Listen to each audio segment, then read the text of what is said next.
Bradford City continue their 2025-26 Carabao Cup campaign with an away clash against Eddie Howe's Newcastle United. And in today's video, you're going to find out how both teams have got on so far this season, what my starting 11 would be for this clash if I was Graham Alexander. If you do go on to enjoy, don't forget to like, comment and subscribe. It's actually a bit of a weird fixture, this one, because it was only around this time last year where we were playing Newcastle United's under-21s in the EFL Trophy. Now we're playing their first team in the Carabao Cup. It was only this time last year that we were going away to Harrogate and Morecambe and only picking up 1 point out of those two league matches, whereas this year, we're going to Cardiff on Saturday. We've got Newcastle tomorrow. It's absolutely crazy, the progress that this club has made over the last year. But in terms of how the Bantams have got on so far this season, my team Bradford City, we couldn't sit first in the League One table after getting promoted from League Two at last campaign. We were absolutely flying in League One. After 9 matches, we've got 6 wins, 2 draws and 1 defeat, scoring 17 goals, the most in the entire division, and also conceding 11, which leaves us on a positive 6 goal difference and 20 points. Our last couple of matches then have been a win, a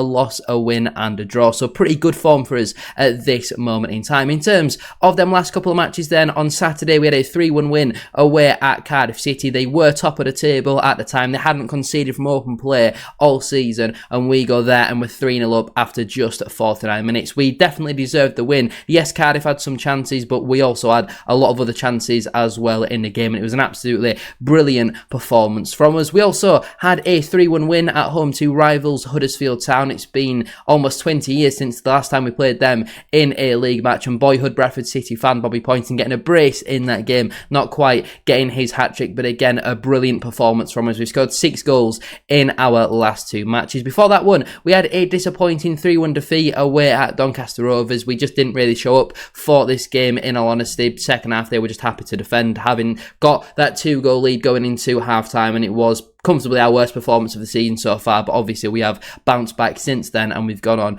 a bit of a roll. We also had a 2-1 win at home to Grimsby Town, a total domination in this game. Andy Cook with his return after nearly 250 days out injured. Obviously boyhood Newcastle United fan will probably be on the bench for Bradford City tomorrow, as you can see by the stats. Total domination, but great for Cookie to come on off the bench having been out for so long and pick up a brace in that game. And finally we had a 3-2 win at home to AFC Wimbledon. Obviously a very different type of performance, more backs against the walls, having to do that defensive side of things, but again we've maintained our 100% win ratio at home. I know there's been a lot of talk over the last year or so about we're very good at home but we're not particularly great away from home, but so far this season we have been very good away from home. 2 wins, 2 draws and a defeat is very good on the road. There's a reason why we're top of League One. However, we are coming up against a Newcastle United side who are in the Premier League. They're in the Champions League. It was only this time last week they were playing against Barcelona, the Barcelona, not Barcelona CF or some random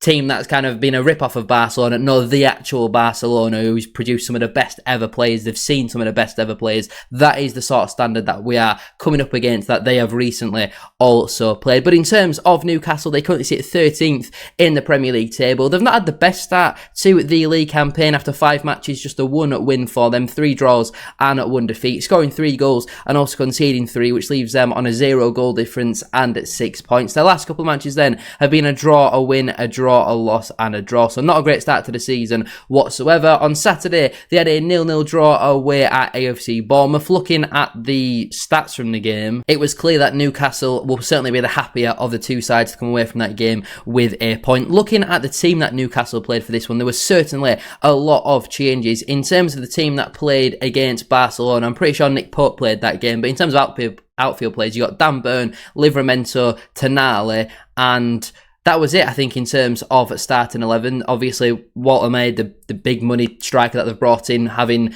been the replacement for Alexander Isaac, that was on the bench against Barcelona. You even look at the players who didn't come on in this game, the likes of Trippier, Joelinton, Bruno Guimaraes as well. You know, there's a lot of talent in that Newcastle squad that they've rested for a Premier League match to play in this one against Bradford City, which is understandable because their best chance of winning silverware is these type of competitions. They are the current holders of the League Cup. They obviously won it last year. It's going to be an incredibly tough game. Before that match against Bournemouth. They obviously had the 2-1 defeat at home to Barcelona. I managed to catch the second half of this game, and Barcelona, as you would expect, did dominate possession. Marcus Rashford with 2 goals in that one. The Manchester United loanee. The second one was an absolute thunderbolt into the top corner. Newcastle pulled a goal back later on through Anthony Gordon, but it wasn't quite enough in the game. And I feel like in terms of possession, it's going to be very much flipped for this game. My team, Bradford City, we play a lot better against the teams who dominate the ball. You'd expect Newcastle to have 70-75% possession, but I reckon we could go there and certainly put on a performance. Before that match, they had the 1-0 win at home to Wolverhampton Wanderers. Everybody seemed to have beat Wolves so far this campaign. They're bottom of the table for a reason. It was a pretty deserved win for the Toon, to be fair. Before that one, they had a 0-0 draw away at Leeds United. Not the most entertaining game, in all honesty, so we'll swiftly move on from that one to their 3-2 defeat at home to Liverpool. Is this in the league? Yeah, this was in the league, wasn't it? Absolutely crazy drama late on in that one. Obviously, I think he was 17 at the time when he scored that goal. He was very, very young, came on off the bench to score the winner. Yes, Liverpool dominated the possession, but didn't really create much in the game. They had 4 shots on target, scored 3 goals from that. Obviously, Anthony Gordon getting sent off just before half-time. I still find it baffling that we're going away to Newcastle. A new ground for me. It was a new ground on Saturday at Cardiff. New ground for me again in this one. There's a lot of stairs to climb up though, isn't there, to get into that away end. Before we do go any further though with today's video, please make sure to drop a like on there for me and subscribe to the channel as well if you are new. Can we try and hit 200 likes on today's video? And don't forget to get your thoughts in down in the comment section down below. What is your score prediction for this match? And more importantly, what would be your starting 11 as well? How seriously would you take this game? Would you just take it as, let's make a load of changes and focus on the league, having had such a good start? Or do you want to go there, play full strength side and try and win? In terms of my team then for this game, there's obviously certain positions where we've got a lot of injuries at this moment in time, and we don't unfortunately have the riches of being able to have as big of a squad as what Newcastle do, for example. You know, we are very much so working with a 20-24 man squad, something like that. But I would stick with our 3-4-2-1 formation. There's certainly the argument that if Newcastle are going to play a variation of a 4-3-3, then we should go with a 3-5-2 and match them up with 3 versus 3 in the midfield. We can't really give them an overload in there, but let's just go there and play our way. Play how we did against Blackburn, play how we did against Stoke City, where we played both of them sides off the park. We scored 5 goals against championship opposition so far this campaign. Let's just play the way that we know. In goal, I would stick with Sam Walker. He's obviously had a really good start to the season. Unfortunately for him, just the 1 league clean sheet for him so far this campaign, but did keep a clean sheet in the last round against Stoke City, and I think he's going to be very important coming for set pieces when they've got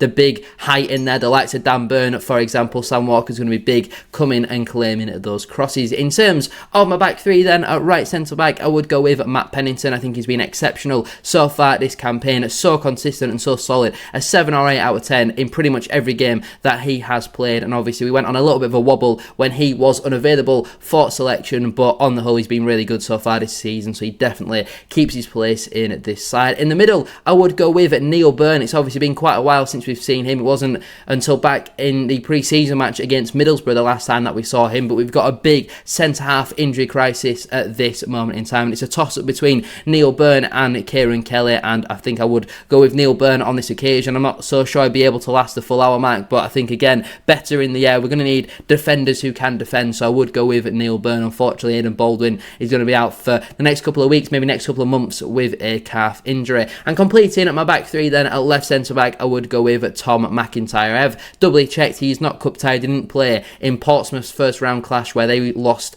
I think, at home to Reading, so McIntyre will be available for selection, which is good for us. Obviously made his debut on Saturday, but it's crazy the amount of centre-half injuries we've got at this moment in time. In terms of my midfield 4 then, at right wing-back, I would stick with Josh Nerfield. I thought he had a really good performance against Cardiff City, was great against Huddersfield Town as well. I do think that that goal against Cardiff will actually eventually be credited to an own goal, because Nerfield's shot was going well wide, so it's funny how the previous week he had a goal technically taken off him at the time, but then was given to him. This week he's been given the goal, and it's probably now going to have gone the other way and be taken off him this week. But I think when we need a bit of pace in our side, Nerfield can certainly provide that. But again, if we're 3-0 down after an hour mark, get him off and get him rested up for Saturday. In terms of my 2 holding midfielders, firstly I would go with the captain, Max Power. Again, we've got a little bit of an injury crisis in the holding midfield positions at this moment in time, but Power for me, I think he's had a really good season so far. I've been really impressed with him, and again, these are exactly the sort of games where you need your captain to be in your side, get them organising and all that sort of stuff. from partnering him, I would go with Jensen Metcalf. Obviously, Tommy Lee came off on Saturday. I think he had some sort of illness issue at half-time, which was obviously a big blow for us. If Lee is back to 100% health, I would go with Tommy Lee for this game, especially when they're going to have the physicality of Joelinton, for example, in their midfield. I do think we could do with somebody like a Tommy Lee. He scored a great goal on Saturday and has had a really good start to the season, but Metcalf came on obviously at half-time, and I thought had a really good second half. I was impressed with him, so it's a bit of a toss-up, depends on sickness and availability, but again, whichever way you go for that one, I don't really have any complaints. And completing my midfield four at left wing back, I would go with Ibu Toure. Obviously, last couple of games has filled in as a left centre back, given the amount of injuries that we've got at this moment in time. And Tyrick Wright over the last 2 games has been very good, but I think you need to have your defensively very good players in this team. We're going to need to be organised. We're going to need some experience in there. So I think Tyrick Wright, while he has been good last 2 games, he can have that tendency to maybe switch off defensively. But again, he is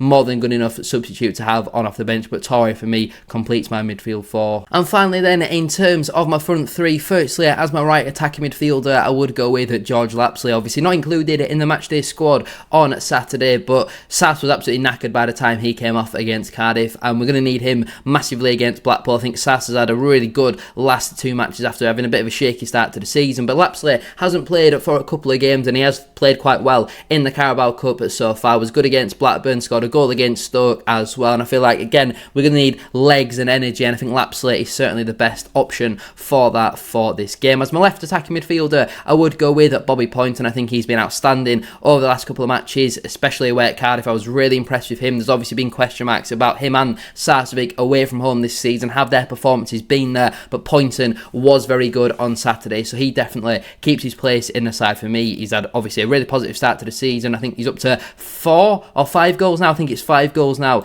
in all competitions for us so far this season, so he certainly keeps his place in the side for me. He's got that technical ability that we're going to need to be able to maintain possession in the final third. And as my striker, I would go with Will Swan. I think he's got 6 goals and 2 assists in all competitions so far this season. I was debating maybe starting Humphreys and you give Swan a bit of a rest, so he's available for Saturday, but Swan for me is the best striker who's available at this moment in time. I know a lot of people want to see Andy Cook start this game, but I think fitness wise I don't think it'd be wise just to chuck him in against Newcastle. Yes, he's a Newcastle fan, but having him to be able to come on off the bench for 25 minutes, something like that, give their centre half something a little bit different to think about, and then we can maybe test Andy Cook's heading ability against the Premier League side, because for me he's one of the best headers in world football. In terms of my bench then, obviously you do get 9 substitute availabilities for the Carabao Cup matches, which, you know, I did almost struggle to fill, in all honesty. On the bench then for me, that would leave Joe Hilton, Brad Halliday, Kieran Kelly, Lewis Richards, Tommy Lee, Anthony Sarcevic, Tyrick Wright, Stephen Humphreys and Andy Cook. The players currently unavailable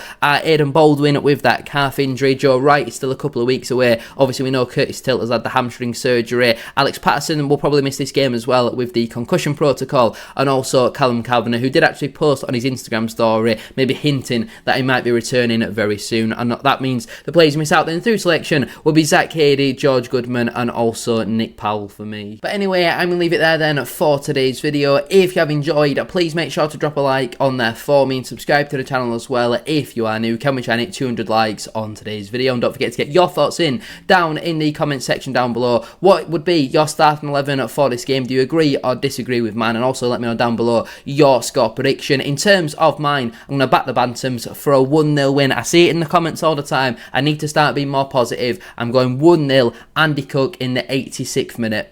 It almost seems too perfect for it to happen, but how many fairy tale stories have we seen over the last year or so at Bradford City under Graham Alexander? Let's go, play our way. Yes, at times they might play through us, they might play us off the park, we might lose 6-0, but we could also win. This team have done some amazing things so far this season. We've got nothing to be scared of. It's a free hit. All the pressure is on at Newcastle United. Go there, give it our all, and who knows what could happen. I'll see you on the 4th round of the Carabao Cup.